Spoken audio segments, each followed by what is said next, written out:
ഇന്ന് നമ്മൾ എവരി ഫ്രെയിമിൽ സൂപ്പർ നാച്ചുറൽ എന്നൊരു സീരീസിലെ ഒരു എപ്പിസോഡിന്റെ കഥയാണ് പറയാൻ പോകുന്നത്.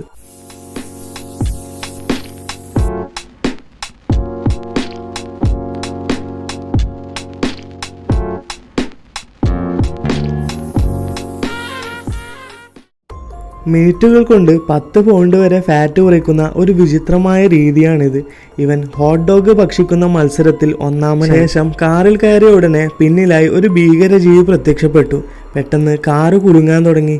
അവൻ്റെ രൂപമാണെങ്കിൽ കാറ്റുപോയ ബലൂണിനെ പോലെ ആയി മാറി. ഡീനും സാമും അന്വേഷണം ആരംഭിച്ചു. 180 കിലോയിൽ നിന്ന് വെറും 40 കിലോ ആയി മാറിയതായി റിപ്പോർട്ടിൽ അവർ കാണുന്നു. മറ്റ് അവയവങ്ങളും തകരാറിലായി. അടുത്ത ദിവസം ഇതിന് സമാനമായ സംഭവം നടന്നു. ജിമ്മിലുണ്ടായിരുന്ന സ്ത്രീയെ പിന്നിൽ നിന്ന് അടിച്ചു വീഴ്ത്തുന്നു. വീണവളുടെ കൊഴുപ്പ് വലിച്ചെടുത്തു.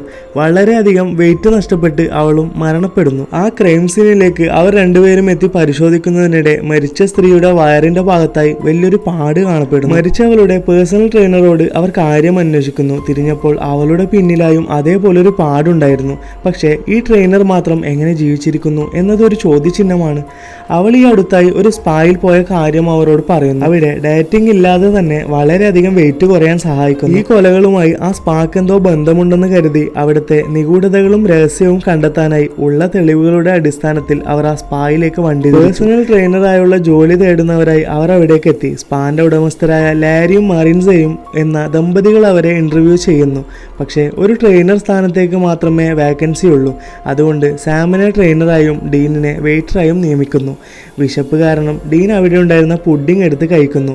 എന്നാൽ അവൻ്റെ ബോധം പതിയെ നഷ്ടപ്പെടുകയും അവൻ നിലത്ത് വീഴുകയും ചെയ്യുന്നു.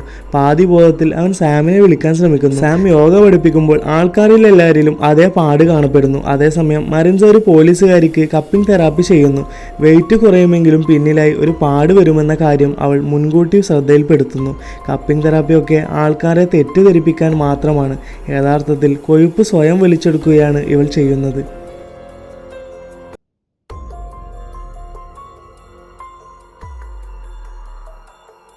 യോഗ ക്ലാസ് കഴിഞ്ഞ് സാം കപ്പിംഗ് തെറാപ്പി കഴിഞ്ഞ പോലീസുകാരിയെ കണ്ടുമുട്ടുന്നു. ഇവരുടെ സംസാരമൊക്കെ കണ്ട് ലാരി കൂടുതൽ അന്വേഷിച്ച സമയത്ത് സാമിൻ്റെ യഥാർത്ഥ ഐഡന്റിറ്റി കണ്ടെത്തുന്നു.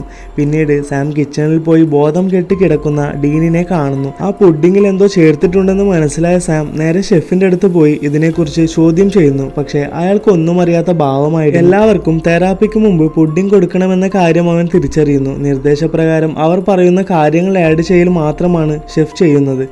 ഇത്രയേറെ തെളിവുകൾ ദമ്പതികൾക്ക് നേരെ ആയതുകൊണ്ട് തന്നെ ഇതിൻ്റെയൊക്കെ പിന്നിൽ അവരെന്നുള്ള ഉറപ്പിലേക്ക് എത്തുന്നു. അതേസമയം ദമ്പതികൾ സാമിൻ്റെയും ഡീനിൻ്റെയും യഥാർത്ഥ ഐഡന്റിറ്റിയെക്കുറിച്ച് ചർച്ച ചെയ്യുന്നു. ഇനി രക്ഷപ്പെടാൻ ഒരു മാർഗമില്ലെന്ന കാര്യം അവർ തിരിച്ചറിയുന്നു. അതുകൊണ്ട് എത്രയും പെട്ടെന്ന് തെളിവുകൾ നശിപ്പിക്കാൻ തീരുമാനിച്ച് ഫ്രിഡ്ജിലുണ്ടായിരുന്ന കൊഴുപ്പൊക്കെ എടുത്ത് ഡസ്റ്റ്ബിന്നിൽ ഇടുന്നു. അവൾ ആ കൊഴുപ്പ് വലിച്ചെടുത്ത് കഴിക്കാൻ ഒരുങ്ങുമ്പോൾ ഡീൻ അവൾക്ക് നേരെ തോക്ക് ചൂണ്ടി അവളെ കസേരയിൽ കെട്ടിയിട്ടു.